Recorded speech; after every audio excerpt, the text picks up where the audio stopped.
Les matins de France Culture, Guillaume Erner. Pas facile de se faire une opinion sur la situation économique. Certains secteurs vont très bien, d'autres sont lourdement impactés par la crise du Covid. Bonjour Éric Heyer. Bonjour. Vous êtes économiste, directeur du département analyse et prévision de l'OFCE. Hier, dans une interview au journal Les Échos, l'économiste Jean Pisani-Ferry, qui a été l'un des inspirateurs du programme économique d'Emmanuel Macron, a déclaré, je le cite, « Le risque d'affaissement de l'économie française est très substantiel ». Que pensez-vous de cette déclaration ? Alors, ce qu'a voulu dire, me semble-t-il, Jean Pisani-Ferry, c'est qu'il faut regarder dans une crise à la fois l'impact à court terme et à moyen terme. Le court terme, on connaît, quand on ferme un peu tout, quand on confine, bon, il y a un effet trou d'air, il y a un effet on arrête de consommer, on arrête d'investir, on arrête de produire. Mais ça peut être que ponctuel, conjoncturel. Ce que voulait dire Jean Pisani-Ferry, c'est que si on ne met pas tout de suite des éléments de relance ou des éléments de soutien, il est possible qu'il y ait énormément de faillites d'entreprises, donc des pertes finalement d'offres de la part des entreprises. Il peut y avoir aussi beaucoup de chômage, et donc si vous êtes au chômage, vous perdez votre qualification. Et donc il est possible qu'au bout du compte, l'économie française perde un peu de capacité à produire, à la fois parce qu'il y a beaucoup de chômage, de la déqualification, et aussi parce que les entreprises arrêtent d'investir, font beaucoup de faillites. Et donc, dans ces cas-là, il y aura une trace durable de cette crise et un affaissement de l'économie. Et donc, le rythme de croissance serait beaucoup plus faible, le rythme de production serait beaucoup plus faible. Et donc, c'est ça qu'il faut à tout prix éviter. C'est ce que Stiglitz appelait le capital missing, c'est-à-dire, attention, pendant les crises, en fait, lorsque l'État intervient avec de la dépense publique, généralement, ça permet de maintenir une capacité de production. Et donc, c'est pour ça qu'il ne faut pas regarder souvent la dette uniquement du côté du passif, mais aussi de l'actif que l'on maintient. Et donc, il faut le faire de façon très raisonnable. Mais alors, justement, si on prend cette interview de Jean Pisani-Ferry, au global, il commence par dire que finalement, la chute du produit intérieur brut français n'a pas été aussi importante que prévu. Si on la compare avec celle des autres pays européens, on est dans une sorte de fourchette. Donc, le bilan commence par être plutôt nuancé. Qu'est-ce qui pourrait exposer particulièrement la France au risque de la crise du Covid, selon vous, Éric Heyer ?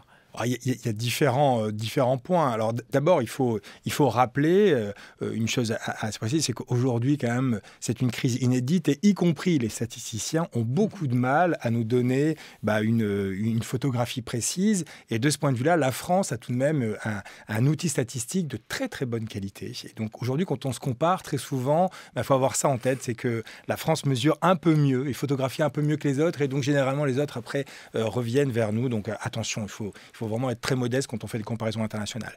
Mais une fois qu'on a pris ces précautions-là, il est évident que, il faut rappeler, l'épidémie est arrivée d'abord, alors si je mets de côté la Chine, en Europe, dans le sud de l'Europe, en Italie et en France. Donc on a été touché un peu en premier avec l'Italie par cette épidémie. On a pris des mesures donc assez dures et assez rapides de ce point de vue-là. Donc ça, on a été marqué avant tout. Et puis après, il faut rappeler que par rapport à notre structure sectorielle, on a beaucoup de touristes.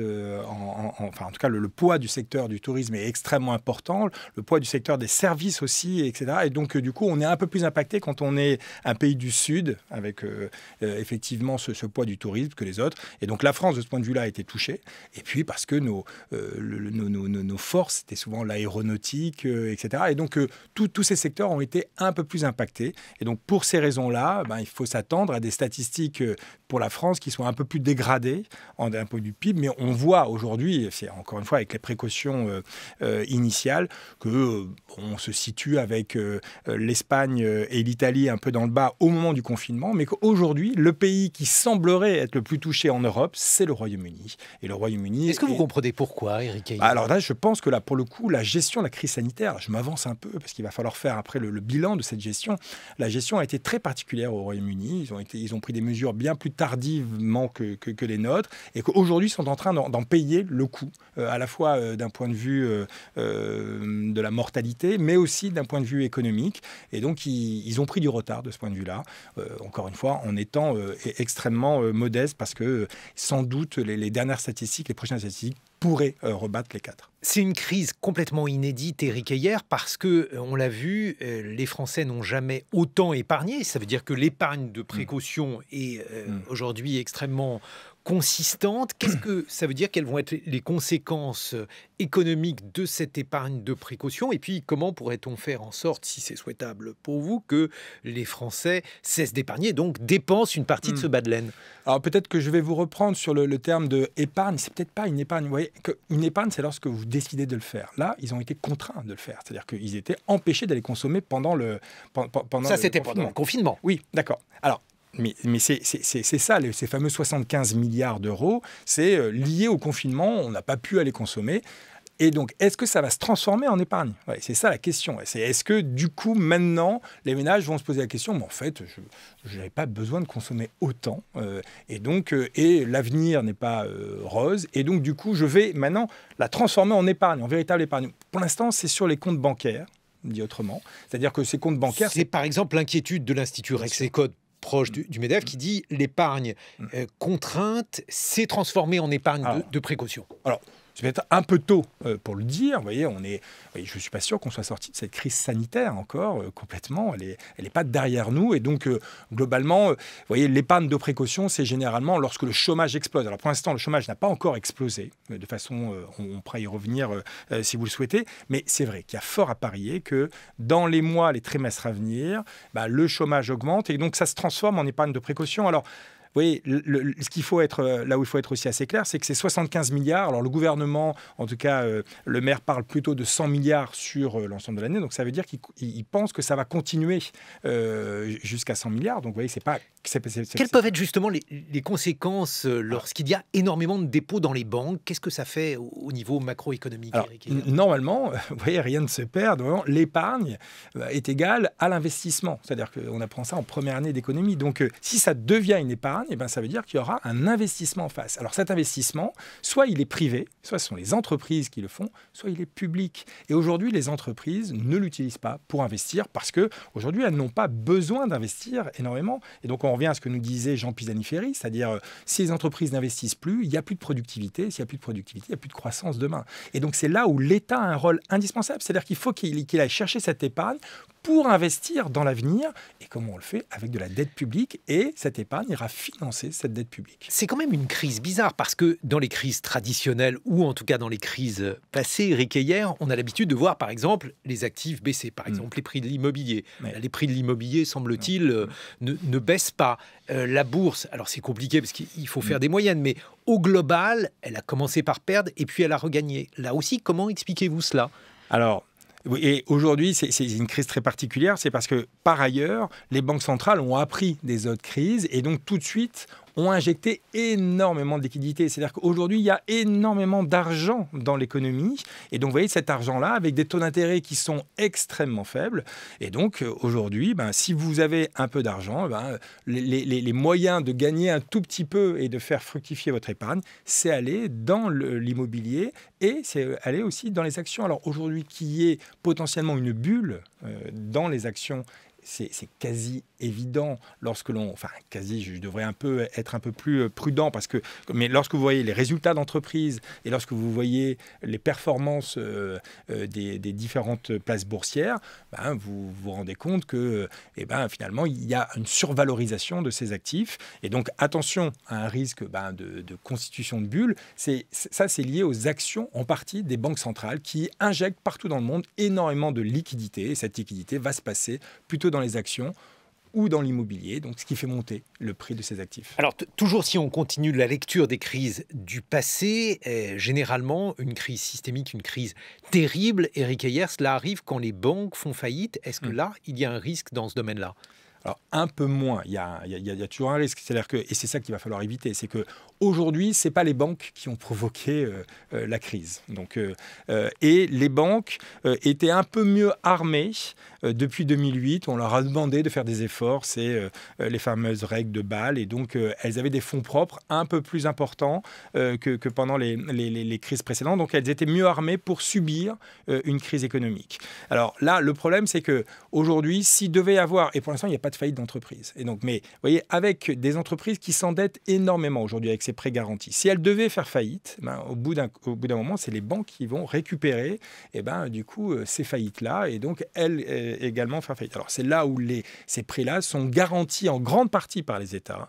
Et donc il y a une chance non nulle que ce soit plutôt les États qui s'endettent. Et donc on revient sur des schémas assez classiques des autres crises où finalement, lorsqu'il y a un risque bancaire, c'est les États qui le prennent à leur charge. Et donc on transforme de la dette privée en dette publique et pas de la dette privée entreprise en dette bancaire qui préfère une faillite. Mais alors là aussi, si on imagine une économie française, mais pas seulement française bien entendu, qui devrait avancer avec une dette publique de plus en plus importante, quelles pourraient être les conséquences, Éric Heyer, sur la manière dont le reste de l'économie se déroulerait ? Alors, oui, le risque de faillite d'un État est extrêmement faible. Il est extrêmement faible si cet État est endetté dans sa propre monnaie. Vous voyez, donc l'Argentine qui est faiblement endettée, l'État argentin est faiblement endetté, et pourtant est en risque de faillite parce qu'il est endetté dans une monnaie étrangère. Bon, là, ce n'est pas le cas de la France qui est endettée dans sa propre monnaie, enfin dans la monnaie européenne, et donc elle a une banque centrale. Et aujourd'hui, les banques centrales prêtent justement et achètent cette dette publique. Donc aujourd'hui, le risque de faillite d'un État européen est quasi nul parce que effectivement il y a les banques centrales, parce que ces États sont endettés dans une monnaie que la banque centrale crée quelque part et cette banque centrale rachète. Donc là il n'y a aucun risque de faillite et bon, donc ce qu'il faut être assez clair, c'est que même les taux d'intérêt pour la France sont négatifs. C'est-à-dire qu'aujourd'hui, quand l'État français lève de l'argent sur les marchés financiers, les investisseurs payent pour avoir le droit de prêter. On est un peu en sens inverse. C'est-à-dire que normalement, quand vous prêtez, vous attendez des intérêts. Là, maintenant, vous payez pour avoir le droit de prêter. Alors ça, c'est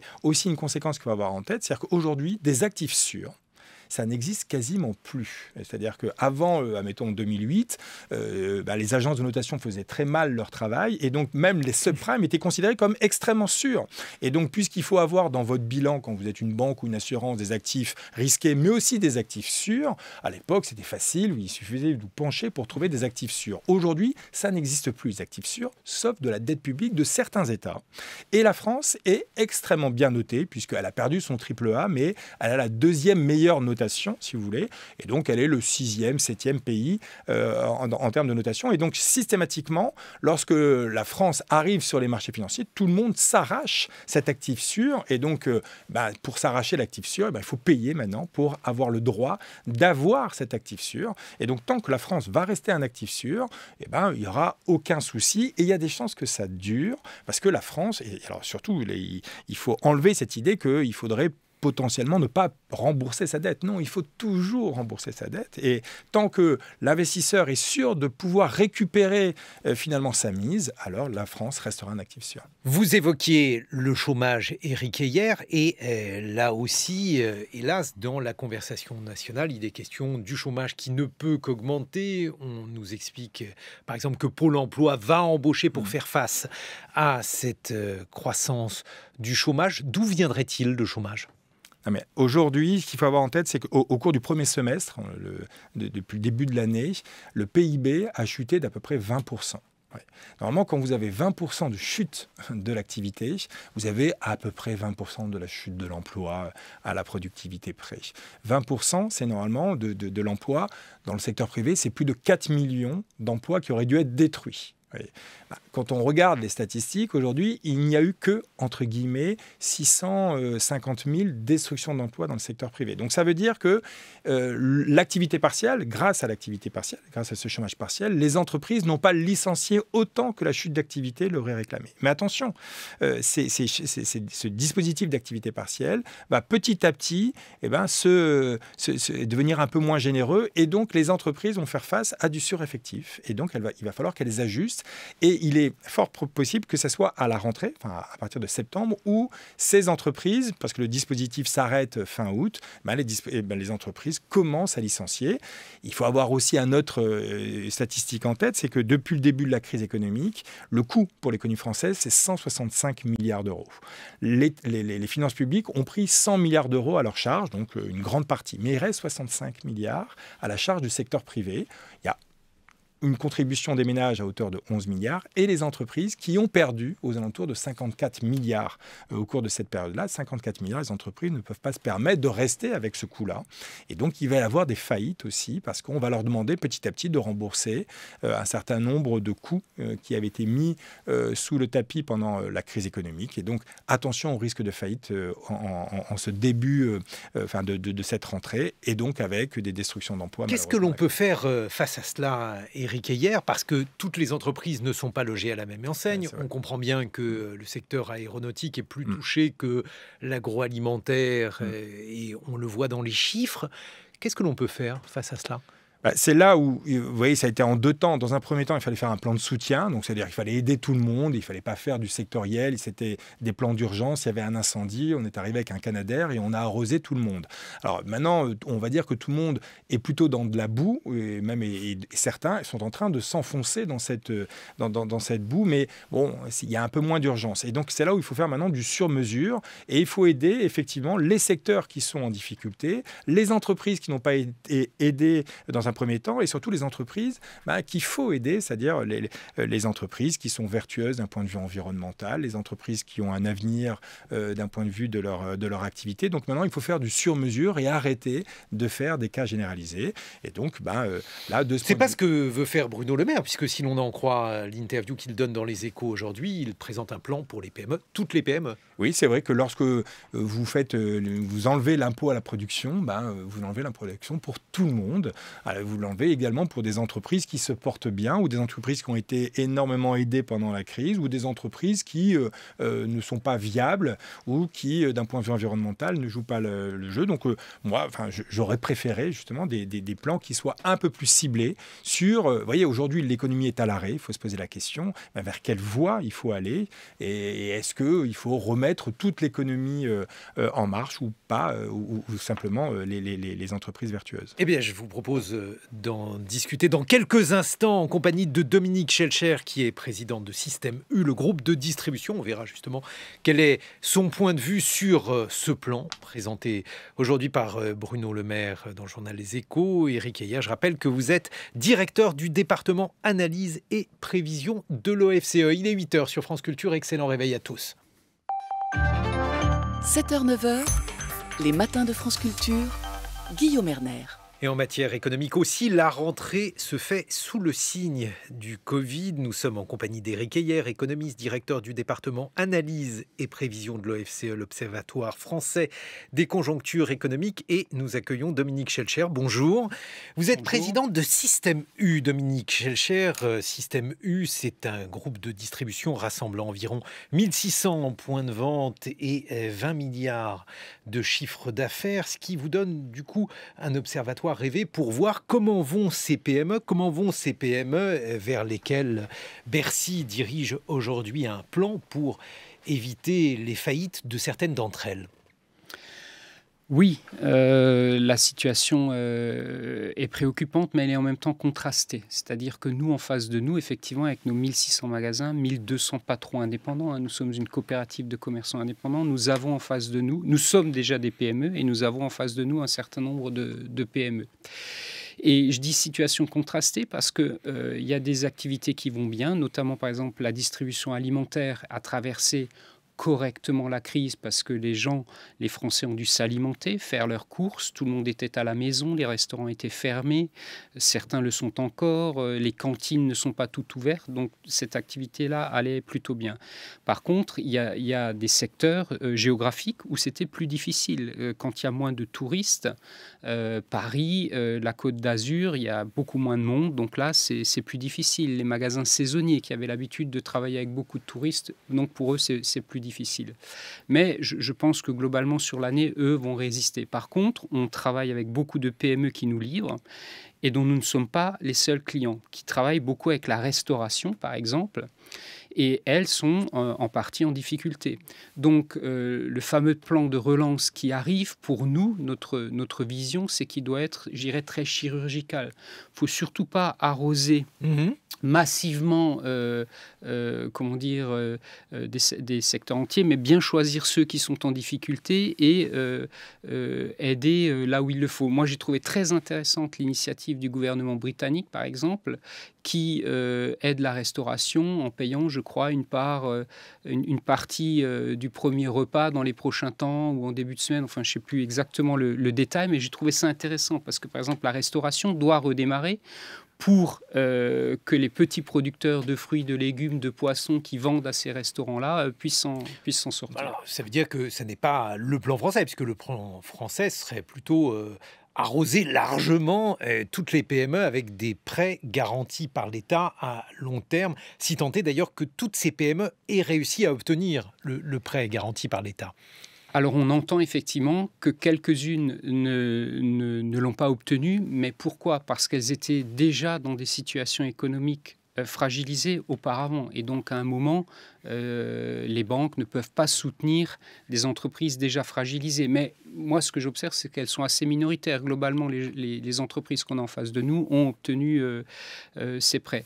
Mais pour moi, si vous voulez, l'élément fondamental de ce plan de relance, même avant de parler du plan de relance dont on connaîtra le détail la semaine prochaine, Éric Heyer le disait tout à l'heure, il y a beaucoup d'argent qui a été mis de côté par les Français pendant cette crise. En tout cas, par une partie des Français. C'est encore un contraste de la situation. Le mot-clé pour déclencher la dépense de cette épargne, ça va être la confiance. La France, c'est ça. Quand les gens ont confiance, ils dépensent, ils consomment, ils ont confiance en l'avenir. La question clé pour moi dans les prochains temps, c'est auront-ils confiance en l'avenir ? Et à la limite, je comprends le président de la République qui a décidé de décaler la présentation du plan de relance au profit encore de mesures sanitaires cette semaine, parce que la clé, c'est est-ce que j'ai confiance dans les semaines qui viennent ? Est-ce que je vais pouvoir dépenser tranquillement ? Est-ce que mon avenir va être serein ? Éric Heyer, Bruno Le Maire évoque aujourd'hui dans les Échos une baisse des impôts de production, laquelle sera pérenne, dit-il. Qu'est-ce que ça signifie, les impôts de production ? Est-ce important aujourd'hui pour ces PME ? Alors oui, vous voyez, un impôt, normalement, ça doit toucher un peu vos bénéfices, c'est-à-dire c'est si vous, ou votre valeur ajoutée, c'est-à-dire. Mais alors que là, un impôt à la production, ça touche directement votre production. C'est tout en haut du compte d'exploitation, ce qui est assez curieux. C'est que généralement, vraiment, un impôt, il est plutôt à la fin. On vous taxe sur vos bénéfices ou sur votre valeur ajoutée. Donc, et c'est vrai qu'il y a une singularité française. Alors, quand on regarde les statistiques de l'OCDE, il n'y a que la Suède et la Grèce qui ont plus d'impôts à la production que la France. Donc, effectivement, et vous voyez, là, les impôts à la production, c'est 2 fois en France l'impôt sur les sociétés. Donc, effectivement, c'est une curiosité. Mais vous voyez, ce n'est pas un plan de relance. Ça. Il fallait les transformer, ces impôts à la production, parce que ce n'est pas une bonne façon de financer notre économie, mais pas dans un plan de relance. C'est très structurel. Vous voyez, un plan de relance, normalement, c'est pour répondre à une problématique donnée, et celle-ci, c'était la crise sanitaire et les conséquences de cette crise sanitaire. Donc moi, je pense qu'il faut le faire, mais d'ailleurs, le gouvernement s'était engagé à le faire avant la crise sanitaire. Donc vous voyez, là, c'est une façon un peu détournée de le remettre. Mais c'est tout de même une bonne chose d'essayer de transformer. Mais attention, hein, il faut pas se tromper. Tant qu'on aura les dépenses publiques, et nos dépenses publiques sont quand même intéressantes, ça nous permet quand même d'avoir un modèle social qui est protecteur et un taux de pauvreté relativement faible, il faut bien le financer. Et donc, si vous enlevez l'impôt à la production, il va bien falloir à un moment trouver une nouvelle façon de financer notre modèle social. Alors ça, c'est du côté des entreprises. Du côté des consommateurs, Dominique Schelcher, vous évoquiez la confiance qui doit revenir. Qu'est-ce que les caisses de Système U, distributeurs que vous présidez, ont enregistré cet été depuis le déconfinement ? Pendant le confinement, les Français ont stocké, dit-on, ils ont acheté beaucoup de pâtes, de riz. Est-ce qu'ils ont déstocké ? Est-ce qu'aujourd'hui, on peut dire quelles ont été les tendances en matière de consommation, principalement alimentaire, des ménages ? Alors, beaucoup de stock a été fait effectivement pendant la période de confinement, et à la sortie du confinement, on a observé qu'à un moment, on a consommé ce stock. Et la consommation s'est déportée un peu sur d'autres choses, plutôt sur l'équipement de la maison. Parce que pendant 6-8 semaines, les gens ont été contraints de rester chez soi, ils se sont occupés d'eux, ils se sont rendus compte que on pouvait redécorer, changer le barbecue, changer la machine à laver. Il manquait une ampoule. Voilà, qui manquait une ampoule, par exemple. Et donc, à la sortie, il y a eu un boom sur, je dirais, l'équipement de la maison. Et quand je regarde le hit parade chez nous, donc numéro 1, l'électroménager, numéro 2, le vélo. On n'a jamais vendu autant de vélos, donc chez nous aussi, là. Et puis après, tout ce qui est effectivement équipement, décoration, petit électroménager. Ça, c'est vraiment la tendance de fond. Beaucoup plus de difficultés sur l'équipement de la personne, parce que je pense qu'en même temps, les gens se sont rendus compte qu'à la maison, les placards étaient pleins de vêtements, que c'était peut-être pas nécessaire de changer à chaque fois ses vêtements. Et donc, par exemple, l'équipement de la personne, le vêtement, là, c'est beaucoup plus difficile. À part le sous-vêtement que lui, il faut renouveler, etc. Mais beaucoup de gens, on les a entendus d'ailleurs dire, bon, cette année, de toute façon, pour la saison d'été, je n'achèterai pas de vêtements.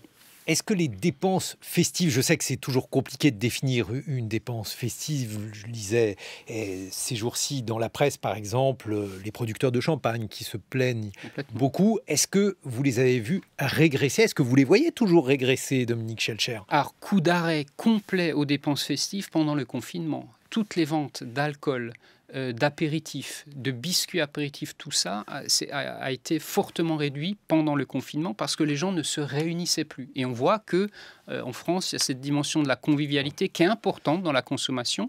Elle a redémarré un peu, mais on sent qu'on n'est pas au niveau encore habituel et on sent que les gens ne se réunissent pas encore comme avant. Vous vendez moins de gros gigots.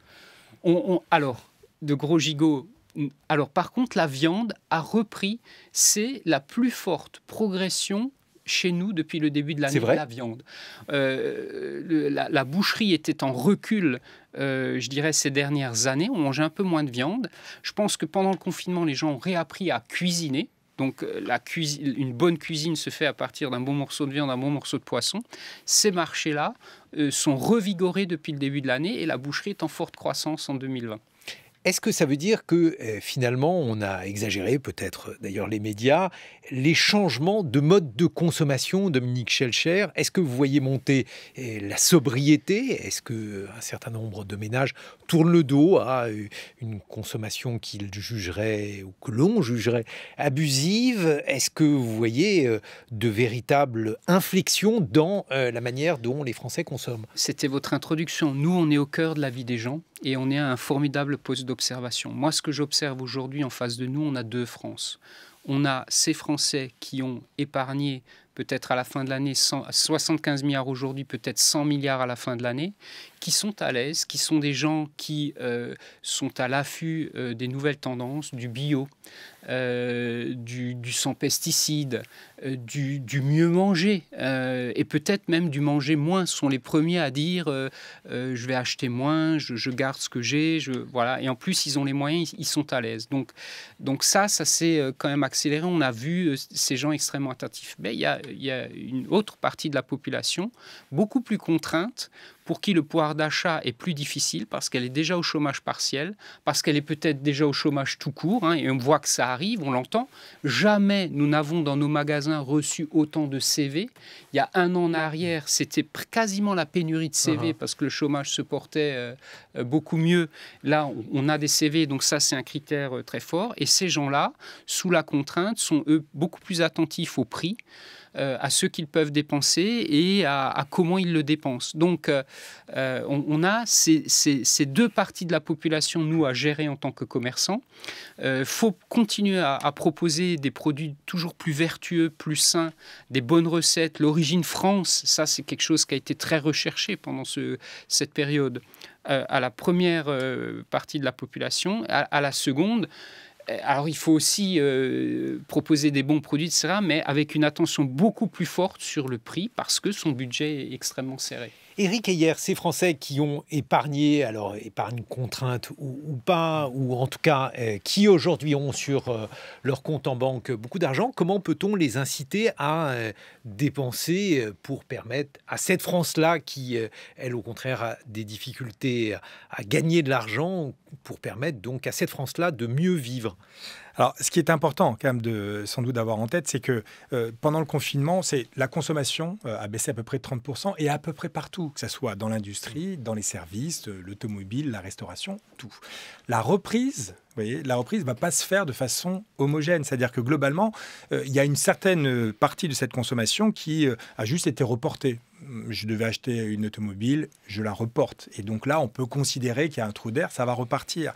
Mais pour les services, pour un grand nombre de services, cette consommation perdue sera définitivement perdue. Vous voyez, vous n'allez pas aller dîner 2 fois plus au restaurant, vous n'allez pas aller, les touristes ne vont pas revenir 2 fois plus. Donc attention à ne pas penser que finalement, ces 75 milliards vont aller là où ils auraient dû aller avant la crise. Et donc, attention, il y aura quand même ce fléchage. Alors, ensuite, et c'est là où c'est quand même extrêmement important, c'est, vous voyez, tous ces primes à la casse, finalement, je ne suis pas sûr que ça ait été une très bonne idée. Parce que, vous voyez, globalement, on a essayé de dire acheter une automobile. Mais vous voyez, c'est un achat d'automobile, il devait avoir lieu, il a eu lieu, et là, on a juste redonné un peu de pouvoir d'achat à ces ménages-là. Et donc, moi, je pense que c'est extrêmement important de se dire, attention, il y a des secteurs, et je suis d'accord avec ce qui a été dit, c'est qu'il va bien falloir maintenant faire du sur-mesure et regarder quels sont les secteurs qui auraient dû avoir une demande et qui n'a pas eu cette demande-là et qui ne l'aura pas si on ne fait rien.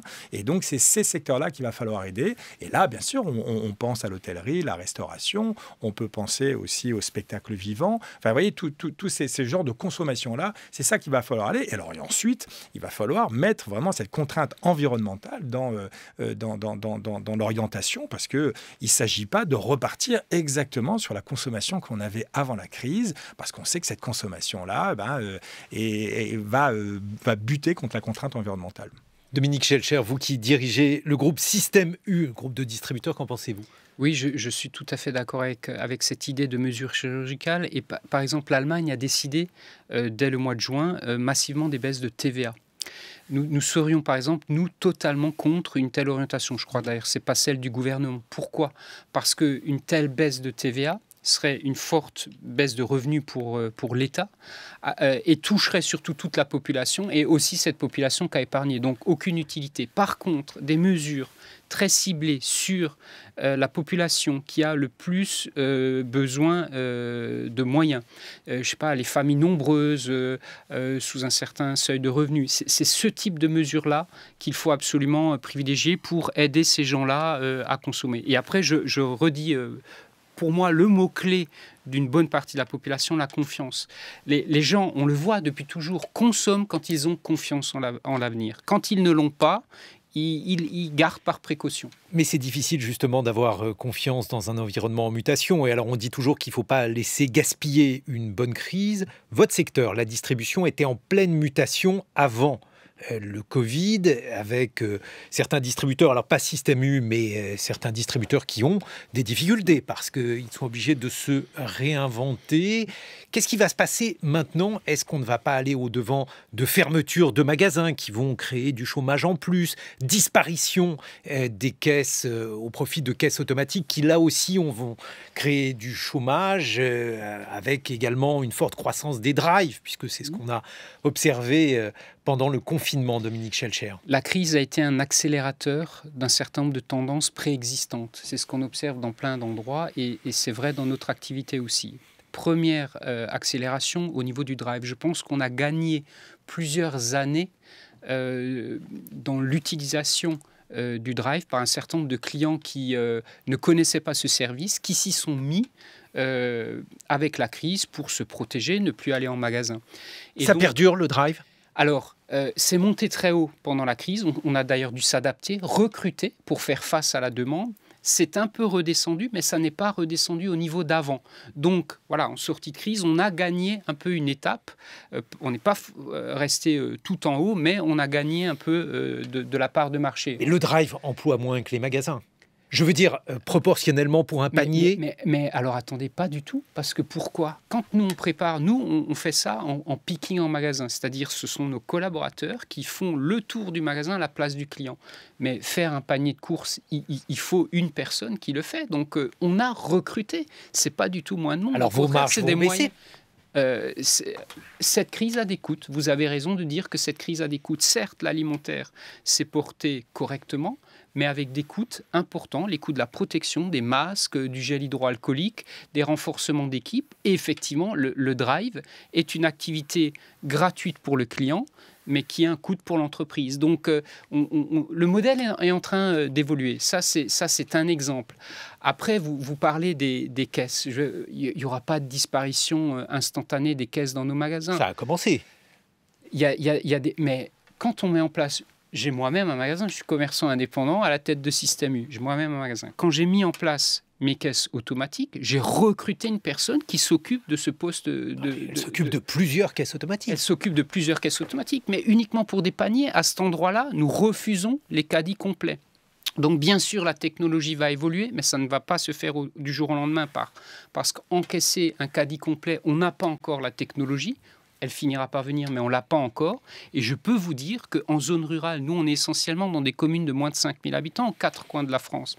Dans ces endroits-là, je peux vous dire que les gens ont leur caissière, leur hôtesse de caisse habituelle, que c'est un moment important dans leur quotidien, surtout les retraites, etc. Et chez nous, en tout cas, on n'est pas prêt de supprimer toutes nos hôtesses de caisse. Ça, je peux vous le dire. Dominique Schoelcher, est-ce que vous avez peur d'un nouvel entrant qui bouleverserait le marché de la distribution en France? Je pense à Amazon, qui est déjà là, mais de manière extrêmement dormante, qui fait de l'alimentaire aux États-Unis. Est-ce que vous avez peur qu'il y ait une révolution provoquée par ce type d'acteur? Non.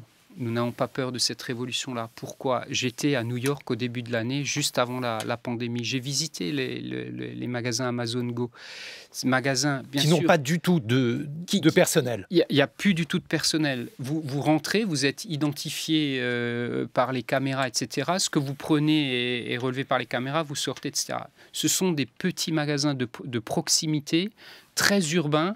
Quand on observe, déjà, il y avait très peu... Vous en avez 797 des magasins de proximité. Nous, voilà, la moitié de notre parc, c'est comme ça. Ces magasins-là, comment dire, il y avait déjà très peu de clients au cœur de New York, alors qu'il y avait beaucoup de monde. Les gens venaient essentiellement pour acheter un café plus qu'autre chose. Donc, c'est un service de proximité, mais je ne vois pas ça débarquer et révolutionner le commerce français. Sans doute, dans quelques temps, des magasins de ce type-là arriveront. Mais le cœur de l'activité chez nous, c'est encore pour nous ces magasins ruraux de 2-3 000 m², qui sont des lieux de rencontre, qui sont des lieux où les gens ont encore plaisir à se retrouver.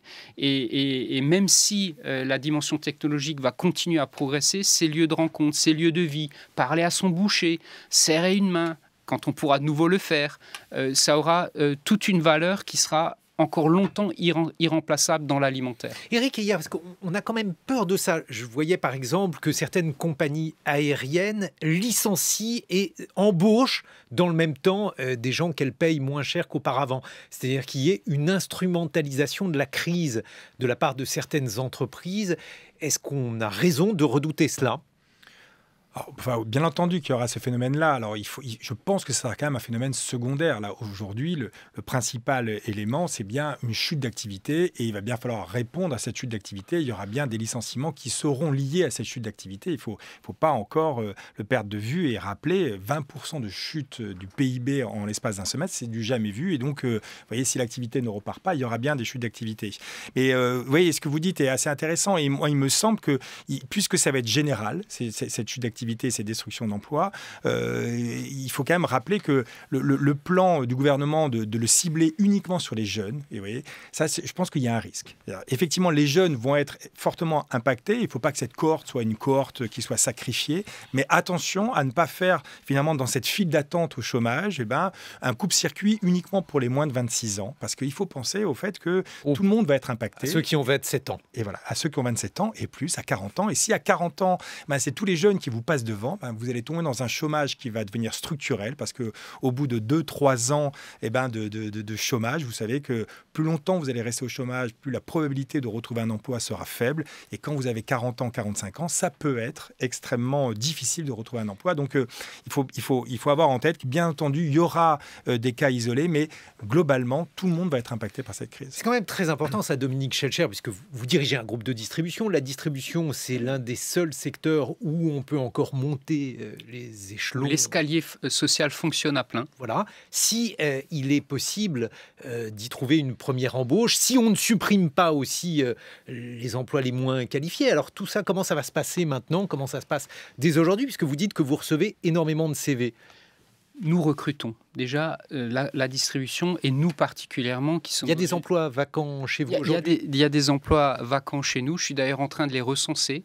On recrute notamment beaucoup dans les métiers de bouche. Nous cherchons des bouchers. Vous avez, je crois, 70 000 salariés. 73 000 collaborateurs. Et nous recrutons dans les métiers de bouche, les bouchers, les boulangers.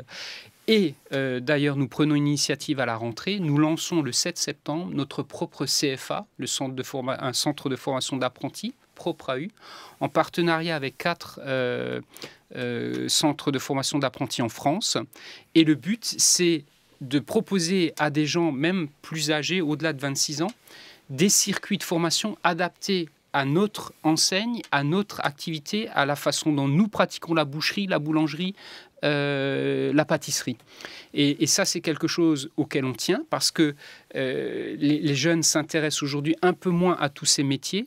Et donc, avec des nouveaux parcours, des nouvelles façons de les former, on veut les attirer et les former de façon extrêmement adaptée à nos métiers. Et ça démarre fort. On va avoir une 50aine de personnes là pour ce premier cycle. On est content, on va monter en puissance, on va élargir les métiers.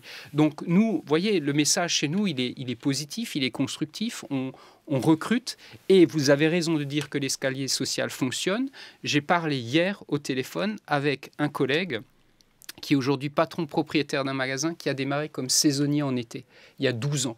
Il a gravi tous les échelons jusqu'à directeur de magasin. Il a fini par reprendre le magasin de son patron. Les exemples sont formidables et il y a de belles carrières à faire chez nous. Éric Heyer, est-ce que l'on voit des possibilités? Alors, est-ce que l'emploi public devrait être privilégié? Là aussi, il y a des leviers à utiliser en pareille crise. Oui, je pense qu'on peut imaginer l'État comme employeur en dernier ressort, hein, puisqu'il c'est aussi un assureur en dernier ressort, et pourquoi pas employeur en dernier ressort. C'est-à-dire qu'aujourd'hui, vraiment, c'est un peu, on en revient à ce qu'on disait en tout début d'émission, c'est-à-dire que le risque de la crise, c'est qu'il y ait un chômage de masse, une déqualification, et qu'il y ait des traces durables, à la fois pour des cohortes, mais aussi pour l'économie. Et si le secteur privé n'embauche pas ou doit licencier parce que l'activité a chuté, il ne faut pas perdre cette qualification. Il ne faut pas perdre cette main-d'œuvre. C'est comme ça que les crises conjoncturelles, sinon, se transforment en crises structurelles. Et donc, il est possible d'imaginer que l'État emploie des personnes pour... Vous voyez, il va y avoir, à cause de la fermeture des écoles, un décrochage scolaire qui va être extrêmement important. Il est possible que ces jeunes qui arrivent aujourd'hui et qui sont qualifiés, qui n'arrivent pas à trouver un emploi dans le secteur privé, puissent trouver une utilité justement à faire du soutien scolaire à ces jeunes qui sont en grande difficulté. Donc, vous voyez, on peut imaginer un grand nombre d'emplois qui, bien entendu, sont des emplois en CDD dans le secteur non marchand, mais pourquoi pas? Et c'est l'État qui paye, au lieu de payer une indemnisation chômage, on paye un vrai salaire. C'est complètement différent pour le jeune s'il est embauché, s'il travaille, s'il a une utilité, s'il cotise, plutôt que de rester au chômage, même s'il touche une indemnisation. Et d'après vous, c'est dans les cartons, ce type de... Et non, alors malheureusement, les emplois aidés sont extrêmement mal vus en France. Alors sans doute parce qu'on les a mal faits à cette époque, mais il y a une utilité aux emplois aidés, c'est-à-dire qu'encore une fois, si c'est ponctuel au moment d'une crise, si c'est bien ciblé sur une catégorie de jeunes et si ça a une utilité sociale, alors il faut remettre en place ces emplois aidés. Dominique Schelcher, j'aimerais conclure sur un objet qui aujourd'hui est entré dans notre quotidien et que vous vendez, les masques. Ça avait créé une polémique, on avait dit voilà, les distributeurs trouvent finalement plus facilement des masques que les hôpitaux et les médecins. Vous aviez trouvé ça injuste à l'époque, Dominique Schelcher? Mais c'était complètement injuste et cette polémique était complètement fausse. Nous n'avions pas d'autres masques en stock que ceux pour la protection de nos collaborateurs et nous avons simplement fait notre travail que nous faisons toute l'année d'achat. Aujourd'hui, est-ce que vous vendez beaucoup de masques? On en vend à nouveau de plus en plus. Je vais vous dire un chiffre très précis. Chez nous, c'est 12 millions de masques vendus par semaine chez U. Est-ce que ce chiffre-là, donc vous dites qu'il est en croissance, qu'il avait baissé pendant un moment, est-ce que ce chiffre-là va permettre de diminuer le prix des masques? Parce que, alors c'est une enquête très empirique que j'ai faite, mais j'ai remarqué qu'il y avait un prix fixe, c'était environ 30 € les 50 masques, un peu partout, chez tous les distributeurs. Pourquoi le même prix partout? Est-ce que ce prix ne pourrait pas baisser, Dominique Schelcher? Il est en train de baisser. Nous avons commencé à acheter les masques en période de pénurie totale commercial, c'était difficile. Ils avaient un prix de pénurie, un prix de convoitise presque, parce qu'on se battait pour avoir les quantités nécessaires. Ce prix, aujourd'hui, l'offre, elle est là. Beaucoup d'entreprises se sont mis en route pour produire des masques, donc l'offre, elle est là. Donc, quand l'offre est là, le prix baisse. Production française ou toujours pas? Alors, essentiellement, il continue à venir de l'étranger. Chez nous, les premiers masques jetables français seront là dans les semaines qui viennent. Les masques textiles, on en a déjà plein en vente d'origine française. Masques textiles? On en vend beaucoup moins, parce que je pense que dans le textile, les gens souvent les font eux-mêmes. Mais pour revenir à votre question du prix, on arrive aujourd'hui à moitié prix. Donc actuellement, ça y est, on est déjà aux alentours de 14,50 € et je pense que ça va encore baisser dans les semaines qui viennent. Par contre, n'oublions pas qu'il y a des gens qui ont acheté à un certain prix, donc qui écoulent leur stock à un certain prix. Donc on va constater sans doute dans les temps prochains des prix un peu différents. Mais il y aura des bonnes affaires à faire sur les masques.